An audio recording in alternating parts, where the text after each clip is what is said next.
Magandang araw po mga bayang karerista.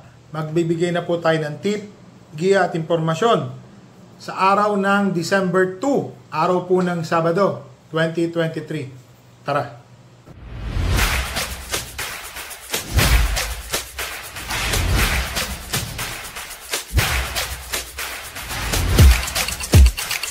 Sa mga bayang karerista, ang start time po ng karera sa ganap na alas 12:30 ng tanghali po Tanghali, 12:30 ng tanghali po. Medyo maaga-aga po.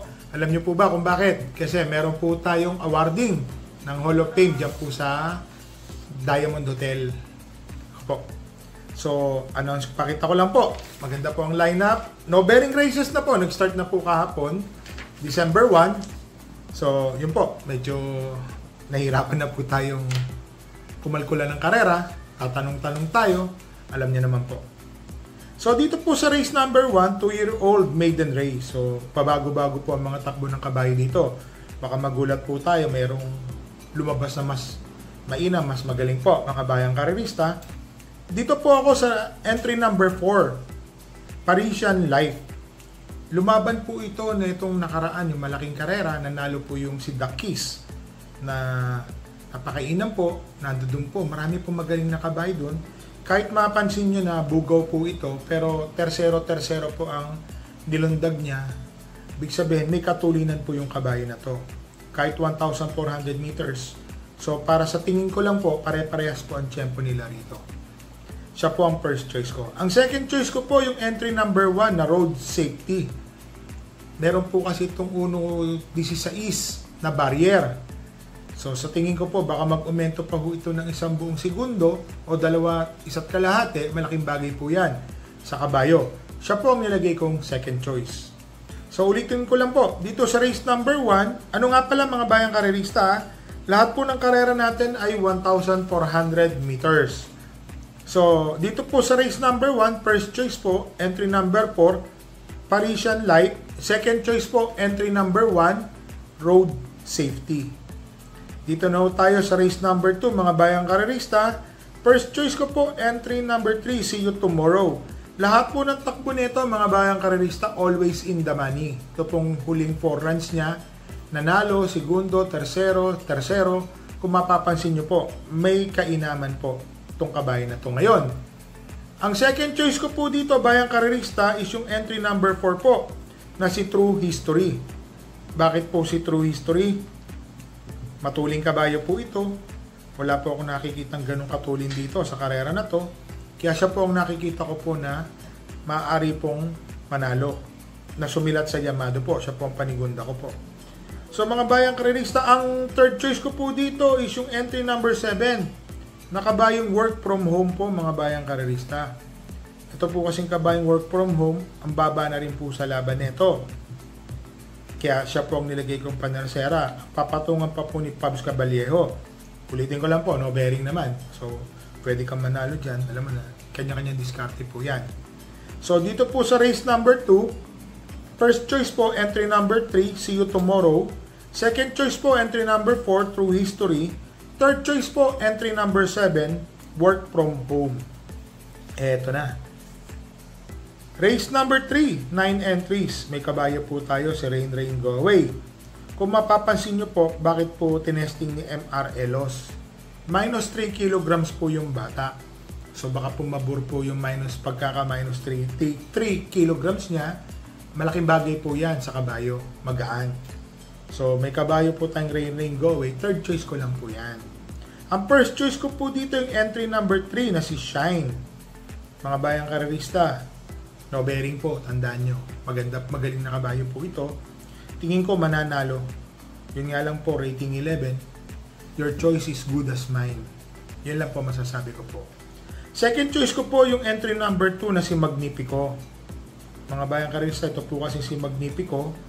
Dahil sa 1,400 ng distansya, para sa akin po, malaki rin po ang panalo. Kagaya po nung kabayo ko pong entry number 5 na si Rain Go Away.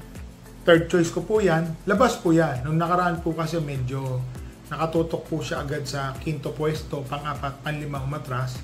Parang malata pa rin naman yung kabayo. Pero ngayon po pangalawang takbo niya, tingin ko mag-i-improve na po yan. So dito po bayang karerista sa race number 3, marami pong magaling dito. Marami pong magaling sa race number 3. Kung ako po ang tataya, kahit na meron po akong kabayo dyan, all na po ako dyan. Pero kailangan lang po nating mamili ng tatlo. Ginawa ko po tatlo. First choice ko po, entry number 3, Shine. Second choice po, entry number 2, Magnifico. Third choice po, entry number 5, Rain Rain Go Away. So ito na po ulit tayo. Race number 4, 10 entries. May kabayo po ulit tayo, si Tifosi. Same po nung sinabi ko, si MR Elos po, si Jackie Elos po ang pinasakay natin. Siya na rin po kasi nag-iensayo. Masipag naman po yung bata mag-iensayo. Bigyan din po natin ng break. Kaya pasensya na po, yung mga hinete po natin dyan. Excuse me po. Nag-request po kasi si Elos na kung pwedeng sumakay. Wala naman po tayong pinipiling hinete. Alam nyo naman, kailangan pagbigyan po natin. Kasi siya naman din po ang nag-iensayo. Alam niya kung ano po yung kondisyon at lagay po nung kabayo natin. Dito po sa race number 4, first choice po, entry number 7 na si Ayuda. Napakainam po nung kabayo na to, bayang karerista. Galing po sa panalo. Ang galing po. Yun lang po masasabi ko. Ang second choice ko po yung entry number 8 na si Coal Digger. Mainam na kabayo rin po ito, deremating kabayo. Alam ko, kakwadra po ito. Isa pong may-ari ni Shine at saka si Coal Digger. Siya po ang panigunda ko. Third choice ko po dito, bayang karerista, yung entry number 5. No Senyang Yana. Alam naman natin may kainaman talaga. Yung sinasabi ko po is real talk. May ina po yung kabayo na yan.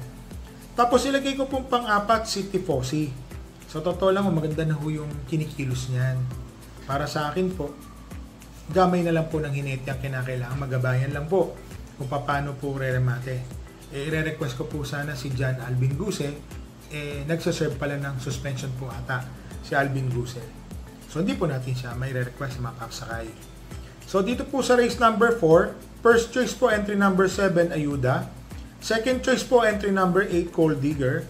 Third choice po entry number 5, No Senyang Yana. Fourth choice lang po natin si Tifosi. Sana po makachamba si Tifosi. So dito na ho tayo sa race number 5, mga bayang karerista. 9 entries po.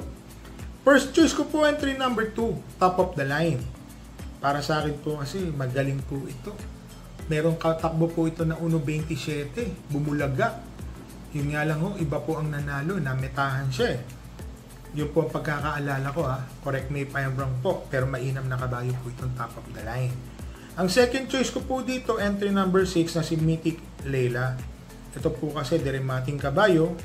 Kung magkakaroon po ng pahirapan sa unahan, nandiyan po panersera ko rin po Magnolia Yana. Tungin ko, ito po magdadala ng marcha. Kung magkakaroon po ng pahirapan sa unahan, si Magnolia Yana, Burning the Tracks, Gianchi, papabor po yung karera kay Mythic Leila at kay Top of the Line. Third choice ko po, si entry number 8, si Magnolia Yana. Rating 12 na po yan, baba na rin po. Para sa akin po, si Magnolia Yana, mga bayang karerista, solo ere. Kaya lang po, di po natin malaman. Galing po kasi nata sa bakasyon na ilang araw po hindi tumakbo. Sa tingin ko po, pag ito po nauna, wala pong nakadikit, pass your paper na rin po ito. So first choice ko po dito sa race number 5, entry number 2, Top of the Line. Second choice po, entry number 6, Mythic Leila. Third choice po, entry number 8, Magnolia Yana. So dito na po tayo sa race number 6, mga bayang karerista. First choice ko po, entry number 4, Sultanov. Mga bayang karerista, rating 10 na po ito. Mainam po itong kabayo na to. Nananalo po ito ng 21, rating 21, 22, ganun po. Nakakarating po yan doon. Tapos, alam nyo na, bababa. No bearing po ngayon. So, siya po ang pinipili ko. Pwede pong sumunod tong kabayo na to. Second choice ko po, entry number 9, Ivan. Nung nakaraan po kasi parang hindi po siya nauna. Nagpaiwan po ata sa starting gate na iwanan sa starting gate. Tapos, ang third choice ko po, entry number 2, Sirsha. Alam naman natin po, may kainaman tong kabayo na to, bumubulaga po ito. May tiyempo po ito dati ng 1.26 medya, si Sirsha. So dito po sa race number 6, first choice po, entry number 4, Sultanov. Second choice po, entry number 9, Ivan. Third choice po, entry number 2, Sirsha. So dito na po tayo, mga bayang karerista, sa race number 7. Po, 10 entries. First choice po, entry number 10, Aida Spet. Always in the money po, yung dalawang takbo nito na segundo, segundo or tersero, pero may kainaman po ito. Kaya ako po sinabing gano'n. Nung nakaraan po nung tumakbo po ito, sumigundo na po agad to sa alisan. Ang ganda po ng lundag nito, mga bayang karerista. Gamay na gamay po. At saka ngayon po, si MR Elos ni Pampapatong, tingin ko po, malaki po ang panalo nito. Minus 3 kilograms pa. Second choice ko po dito yung Hombre, entry number 7. Matuling kabayo, baka wala pong makadikit sa unahan. Napakatuling po nito ni Hombre, mga bayang karerista. Wala po ako nakikitang ibang matuling dito. Kung yung tulak ng bibig Hiroshima, iba po ang pacing ni Hombre dito po sa karera na to. Ang third choice ko po dito, entry number 8, Tenacity. Opo, mayroon po ako napansin dito sa takbo ni Tenacity habang nagre-review po tayo.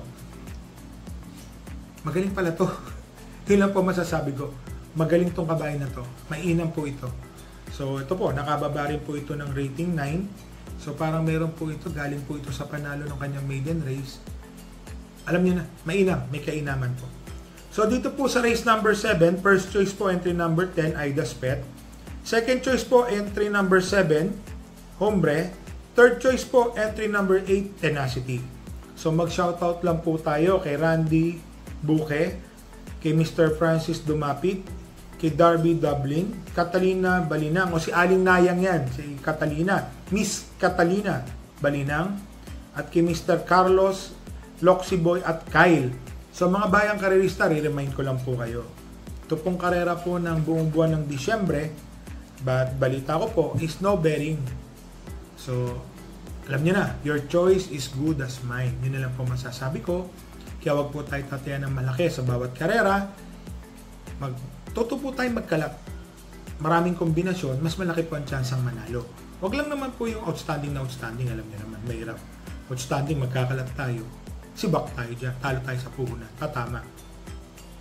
Kaya mga bayang karerista, tataya lang po tayo sa kalabisan na budget para sa pamilya. Yung labis lang po sa pamilya, yun lang po pwede natin taya. Unahin po natin ang para sa pamilya bago po tayo tumaya ng sobra-sobra sa karera. So mga bayang karerista, happy racing po and stay safe.